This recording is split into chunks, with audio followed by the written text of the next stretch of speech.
Simpan emas sejak tahun 2017, akhirnya impian tunaikan haji tercapai dengan sangat berbaloi walaupun kos haji makin mahal. Ini adalah kisah inspirasi Puang Yang Nur Asia yang lebih mesra dipanggil Kak yang kita semua kena belajar. Kak Yang membuktikan walaupun kos haji makin meningkat, tetapi dengan simpanan emas yang disimpan bertahun-tahun masih mampu menampung kenaikan kos haji tersebut.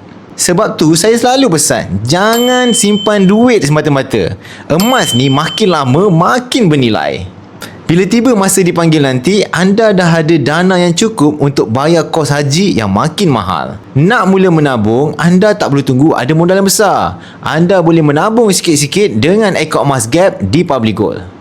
Cara ini paling praktikal untuk kumpul gram secara konsisten supaya kita juga dapat capai impian tunaikan haji seperti Kak Yang. Emas adalah pelindung nilai. Bila kos haji makin naik, gram emas yang kita simpan akaun emas Gap juga akan turut naik sekali. Kak Yang dah buat dan beliau berjaya. Sekarang giliran anda pula untuk bertindak. Nak mula simpan emas untuk dana haji macam Kak Yang? Hubungi saya sekarang untuk saya bantu anda mulakan tabungan dana haji anda.